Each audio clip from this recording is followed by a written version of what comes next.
Hello guys, welcome back to the my YouTube channel Mahiya mathematics classes. आज हम लोग class 12 crash course Bihar board के लिए बहुत ही इंपॉर्टेंट टॉपिक पढ़ने जा रहे हैं। टॉपिक का नाम आपका है एडजॉइंट ऑफ ए मैट्रिक्स, जो कि एग्जाम के व्यू से इंपॉर्टेंट तो खास नहीं देंगे, पर अगर जो आ गया तब क्या कर सकते हैं, एक या दो नंबर में पूछा जाता है, इससे ज्यादा इस क्वेश्चन को पूछा नहीं जाता है।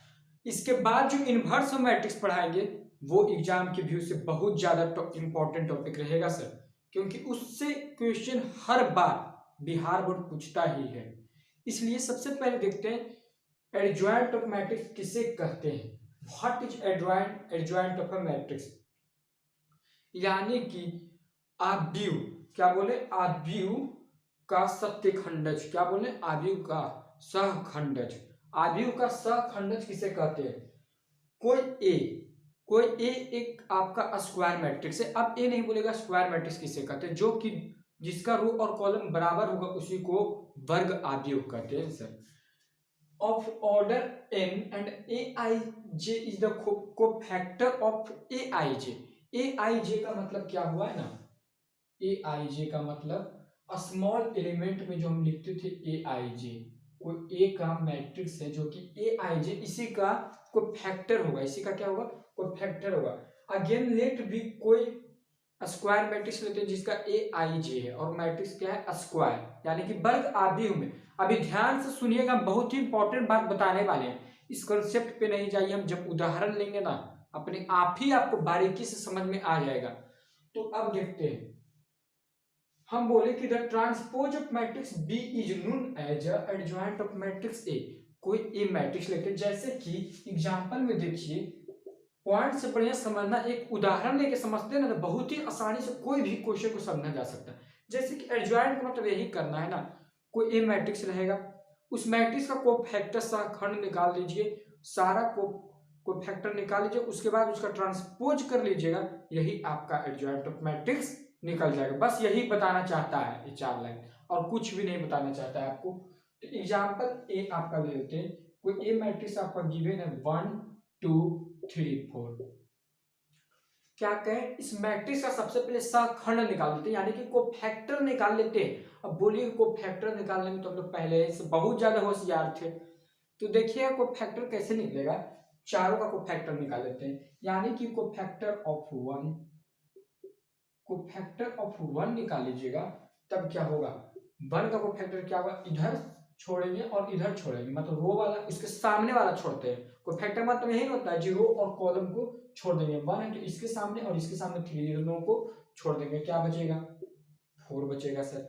अगला कोफैक्टर निकालते हैं 2 का, 2 का निकाल रहे हैं। अब देखिएगा 2 यानी कि पहला रो और दूसरा कॉलम, ए भी देखना है, पहला रो और दूसरा कॉलम, यानी कि 1 + 2 क्या होता है, 3। साइन पहचानने के लिए हम बताए थे, तो इसका साइन क्या हो जाएगा, -3, क्योंकि ए क्या है, ऑड है, तो 1 + 2 फॉर्मूला होता था -1 का पावर i + j होता था कि नहीं। अगर जो किसी को कोई भी डाउट हो तो पिछला वीडियो पे जाइए, उसके बाद इस वीडियो का पढ़िएगा, पढ़ने का मजा ही अलग लगेगा, ठीक है। तब अब क्या कर रहे हैं, then we are going to do 2 = -3। Next cofactor of 3, second row first column, याद कीजिए सेकेंड रो फर्स्ट कॉलम है, इसका मतलब क्या होता है, दूसरा रो और पहला कॉलम, सूत्र वाला को हटा दीजिए और इसी के सामने सोया हुआ है और एक खड़ा, दोनों को हटा देना, 3, यानी आंसर तो क्या होगा, माइनस में ही होगा, क्योंकि 2 + 1 क्या होता है, ऑड, और ये ऑड रहता है, इसलिए आपका आंसर -2 में हो जाता है।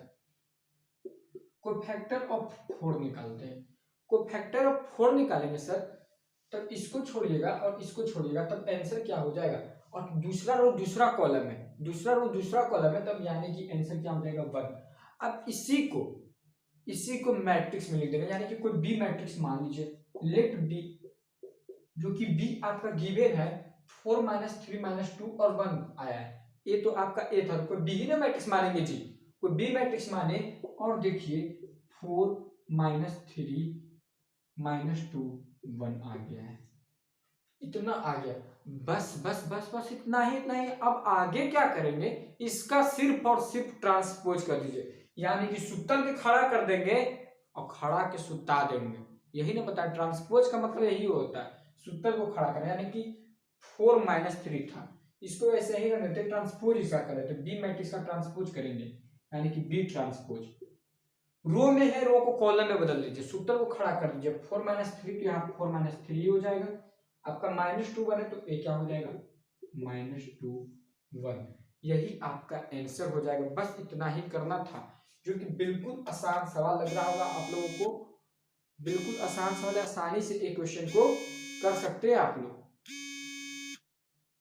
तब ऐसा ही क्वेश्चन एग्जाम में आ जाएगा, तब बोलिए कोई प्रॉब्लम होगा, बोलिए कोई प्रॉब्लम नहीं होगा सर। तो आप लोग इसे नोट कीजिए। अगला क्वेश्चन क्या बोल रहा है, देखिए ध्यान से, बोला find adjoint A if A is equal to 1 2 3 2 3 2 3 3 4। आप लोग तब इतना तेज हो गए कि ऐसे ही इस क्वेश्चन को जेसीबी से कोड दीजिएगा जी। देखिए कैसे करेंगे, 1 2 3 है, 2 3 4 है, और फिर 3 3 4 है, यानी कि एडजॉइंट निकालना है। सबसे पहले एडजॉइंट निकालने का क्या तरीका बताएं आपको, फैक्टर निकाले। इससे मतलब ना है कि 3 गो रो 3 गो कॉलम है, कोई फैक्टर पहले निकालिए, उसके बाद उसको फैक्टर का ट्रांसपोज कर दीजिएगा, आपका आंसर आ जाएगा। को फैक्टर ऑफ 1, मलाई लगता है जी, एकदम मलाई घोर के पीते रही कपटिया में, सब क्वेश्चन मार्क पूछा है, जाने नहीं तो को फैक्टर ऑफ 1, को फैक्टर ऑफ 1 करेंगे तब क्या होगा, 1 यानी इधर को लीव करेंगे और इधर को लीव करेंगे, यानी कि क्या कहें, 1 के सामने को डिलीट कर देना, 1 के रो को डिलीट कर देगा, और 1 के कॉलम वाला को डिलीट कर देंगे, क्या बचेगा आपका, बचेगा 3 2 3 4। ऐसा इसलिए हुआ सर क्योंकि पहला रो पहला कॉलम में क्या होगा, इवन ही ना होगा, इसलिए यही हो जाएगा। अब इसका आंसर लिखना चाहें तो 3 4 जा 12 -6, 12 -6 आपका आंसर भी हो जाएगा 6। करते जाते हैं सर एक एक करके।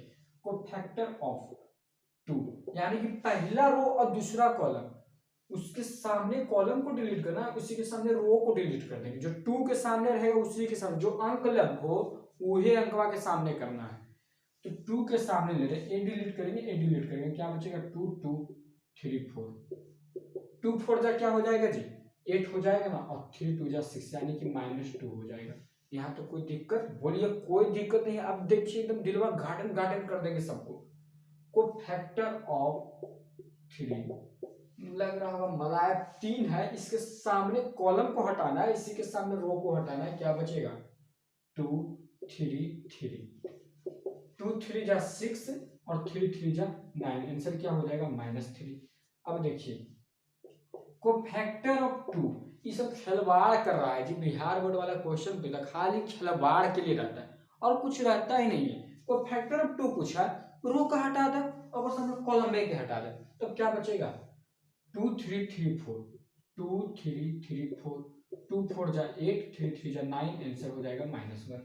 कोई दिक्कत। अब करेंगे को फैक्टर ऑफ 3, को फैक्टर ऑफ 3, इसके सामने ए हटा देंगे, इसके सामने ए डिलीट कर देंगे, 3 का निकालें, ए डिलीट करेंगे, ए डिलीट करेंगे, क्या बचेगा 1 3 3 4, 1 4 जा 4 और 3 3 जा 9, यानी कि हो जाएगा आपका आंसर क्या -5। को फैक्टर ऑफ 2 निकाल देते हैं, तो 2 निकालेंगे तब क्या हो जाएगा, इधर छोड़ेंगे इधर छोड़ेंगे, क्या बचेगा 1 2 3 3। इसी ढंग से करते रहिएगा, 1 3 जा 3, 3 2 जा 6, खाली टाइम वेस्टिंग वाला क्वेश्चन है -3। पर ऐसा इसलिए करवा रहे हैं क्योंकि आपको समझदारी हो जाना चाहिए कि एडजॉइंट कैसे निकालेंगे। को फैक्टर ऑफ 2 निकाल दिए, अब को फैक्टर ऑफ 3 निकालते हैं, क्या निकाल रहे हैं 3 लेंगे तो इधर को डिलीट करेंगे और इसको डिलीट करेंगे, क्या बचेगा 2 3 2 3 3 2, 2 2 जा 4 और 3 3 जा 9, आंसर हो जाएगा -5। समझ में आ गया ना बात, को फैक्टर ऑफ 3। अब फिर करते हैं को फैक्टर ऑफ 3 को फैक्टर ऑफ 3 यहाँ पे निकाल देते हैं सर। को फैक्टर ऑफ 3, इसका ध्यान से देखिए, को फैक्टर ऑफ 3 क्या होगा, इधर डिलीट करेंगे इधर डिलीट करेंगे, आपका हो जाएगा 1 2 3 2, यानी कि 1 2 जा 2 और 3 2 जा 6, आंसर हो जाएगा -4। समझ में आ रहा है ना बात। अब अगला देखिए, को फैक्टर ऑफ 4 निकाल लेते हैं जी। 4 निकालेंगे, इधर को छोड़ेंगे, इधर को छोड़ेंगे, क्या बचेगा 1 2 2 3, यानी कि 3 माइनस 4 आपका आंसर क्या हो जाएगा -1। और एक चीज मैंने करना भूल गया, इसके लिए सॉरी बोलना चाहूंगा आप लोग से। ध्यान से देखिए, कुछ भी नहीं था, पहला रो दूसरा कॉलम E2 था, ठीक है, पहला रो दूसरा कॉलम, साइन क्या हो जाएगा माइनस में, आगे लगेगा ना माइनस में, क्योंकि ऑड वाला में क्या होता है माइनस मिलता है, और इवन वाला में साइन में कोई चेंजिंग नहीं, यानी कि माइनस लगेगा, तो यहाँ -2 था तो +2 हो जाएगा ना जी, हो जाएगा कि नहीं, आप ही बताइए। E3 पहला रो तीसरा कॉलम, चलिए ये तो सही चेक कर रहे हैं एक बार, कभी कभी मिस्टेक हो जाता है, इसके लिए सॉरी, क्योंकि हम भी आप ही की तरह इंसान, इससे डरना नहीं है, कोई भी कभी भी गलती हो सकता है, टीचर है इसके, यानी कि गलती हमसे नहीं होगा ऐसा हो नहीं सकता है। तो को फैक्टर ऑफ 2, यानी कि दूसरा रो और पहला कॉलम देख रहे हैं, तो इसका भी आंसर -1 में आया, क्या होगा यहाँ पे माइनस होगा, क्योंकि दूसरा रो और पहला रो दूसरा रो और पहला कॉलम है तो माइनस ही होगा, क्योंकि 2 + 1 क्या होगा 3, तो यहाँ पे +1 हो जाएगा। 2 2 ये सही से वो कुछ नहीं करना, दूसरा रो और तीसरा कॉलम है, दूसरा रो और तीसरा कॉलम, ये भी क्या हो जाएगा माइनस में, इधर हो जाएगा तो ये क्या हो जाएगा +3, तीसरा रो पहला कॉलम, इससे कुछ नहीं, तीसरा रो और दूसरा कॉलम, 3 2 5, यानी कि इसका भी आंसर क्या हो जाएगा +4, यहाँ पे माइनस का साइन हो जाएगा, बाकी अब कोई दिक्कत नहीं। अब ये जो आया ना, कोई एक बी मैट्रिक्स फॉर्म कर लीजिए, कोई एक बी मैट्रिक्स बना लीजिए, लेट बी मैट्रिक्स, जो कि आपका गिवन है। देखिए बस इस मैट्रिक्स को यहाँ पे लिख देंगे हम, क्या क्या आया देखिए, तो 1 की जगह पे 6 2 2, ये प्लस में ना 2 -3, ये कितना आ गया बाबू प्लस में 1, प्लस में क्या आ गया है 1, माइनस में 5 3, माइनस में 5, और ये हो जाएगा 4, ये हो जाएगा -1। यहां तक तो आप लोग को कोई भी दिक्कत नहीं होगा। अब देखिए क्या करेंगे, इसी जो मैट्रिक्स आया है ना बी, इसी को ट्रांसपोज कर दीजिए, बस यही कहवे करता है, जो मैट्रिक्स बना लीजिए, उसके बाद इसको क्या कर देना ट्रांसपोज कर देंगे, एडजॉइंट का मतलब ही यही होता है, डायरेक्ट यहीं पे ट्रांसपोज का साइन लगा दिए, यानी कि रो को क्या बना देंगे कॉलम में, 6 2 -3 कॉलम में लिखा, सूत्र का खड़ा में कर देंगे, 1 -5 3 -5 4 -1। इस ढंग से आपका क्वेश्चन ए भी सॉल्व हो जाएगा, जो कि बिल्कुल आसान था, आप लोग इसे नोट कीजिए। अब इनवर्स मैट्रिक्स पढ़ेंगे, जो कि एग्जाम के व्यू से बहुत ज्यादा इंपॉर्टेंट है, तब तक आप लोग इसे नोट कीजिए। अब क्या पढ़ रहे हैं, जो inverse of a square matrix, यानी इनवर्स वर्ग आव्यूह का कैसे करेंगे, ये देखने वाली बात है, जो कि बहुत ही हल्का इसका फॉर्मूला होता है। ए इनवर्स तभी एग्जिस्ट होगा जब कोई मैट्रिक्स गिवन रहेगा ना, और उसका डिटरमिनेंट जब निकालेंगे, डिटरमिनेंट में बदल देंगे, और ए जो है डिटरमिनेंट वो 0 के बराबर नहीं होगा, तभी इनवर्स एग्जिस्ट होगा सर। जब डिटरमिनेंट ए 0 के बराबर नहीं होगा तभी इनवर्स एग्जिस्ट होगा। समझ में आया बात, यही पॉइंट पढ़ना था हम लोग को।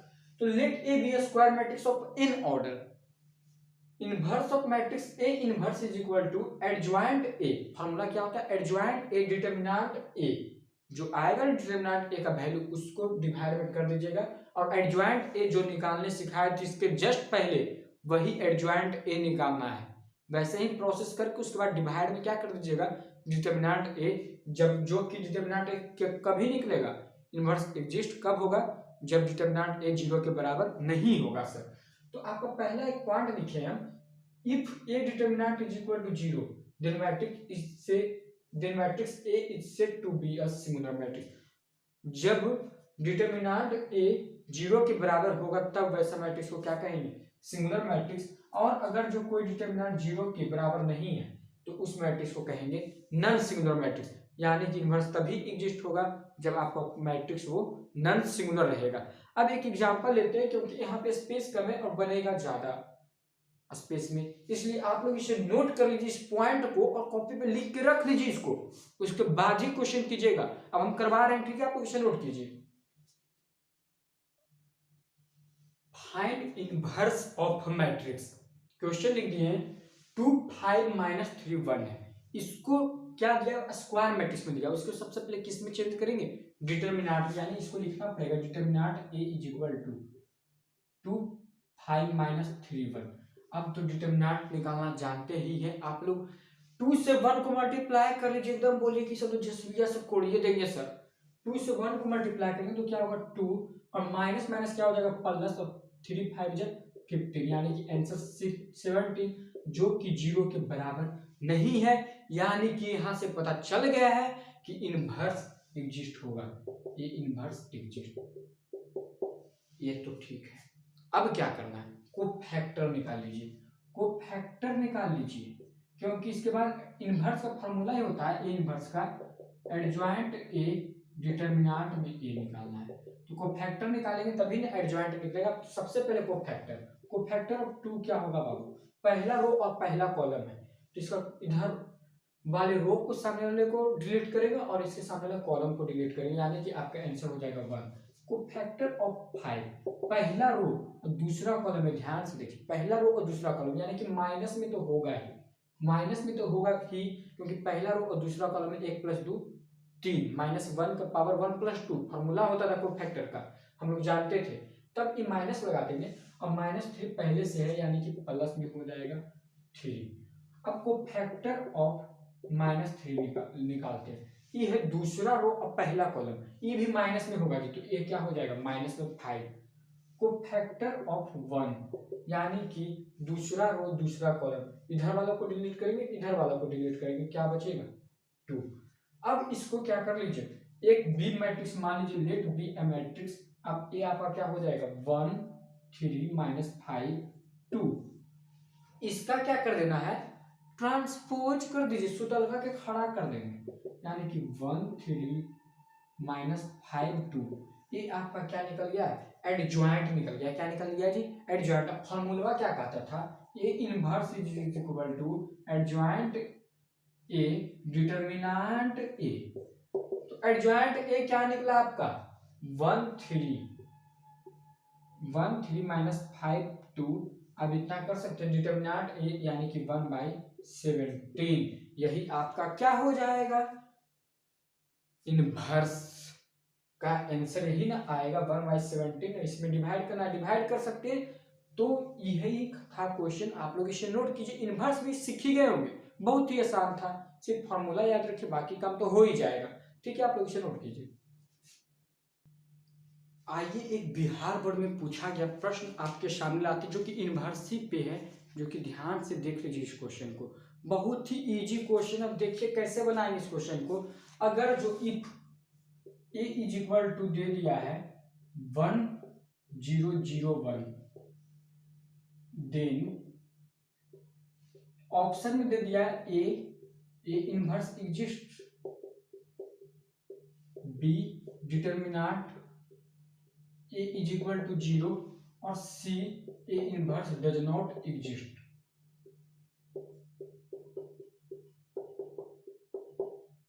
ई ऑप्शन में गिवन और डी में नन दे दिया, डी में क्या दे दिया, नन ऑफ दीज, यानी कि नन ऑफ दीज दे दिया। कैसे बनाएंगे सर इस क्वेश्चन को, बोलिएगा ना कैसे बनाएंगे। इस क्वेश्चन को दे दिया और देन ऑप्शन में if A is equal to 1 0 0 1, then A inverse exist, क्या इनवर्स एग्जिस्ट करेगा। तो हम क्या बताएं, इनवर्स कब एग्जिस्ट करेगा, जब 0 के बराबर नहीं होगा तब इनवर्स एग्जिस्ट कर लेगा। तो यानी इस क्वेश्चन में देखिए ना सर कि 1 × 1 1 ही होगा, और ये 0 के बराबर नहीं होगा, ये 0 के बराबर नहीं होगा। इससे ये पता चल गया है कि ए इनवर्स एग्जिस्ट होगा। आप लोग इस पे तुरंत टिक मार दीजिएगा या नहीं। ऐसा ही प्रश्न पूछा जाता है इनवर्स के बारे में, जो कि बिल्कुल आसान होता है। आप लोग समझ ही गए होंगे कि कैसा इनवर्स का क्वेश्चन पूछेगा। तो आज के लिए इतना ही रहने देते हैं। अगर जो ये वीडियो अच्छा लगा हो तो प्लीज मेरे चैनल को सब्सक्राइब करना नहीं भूलिएगा। तब तक के लिए गुड बाय, जय हिंद।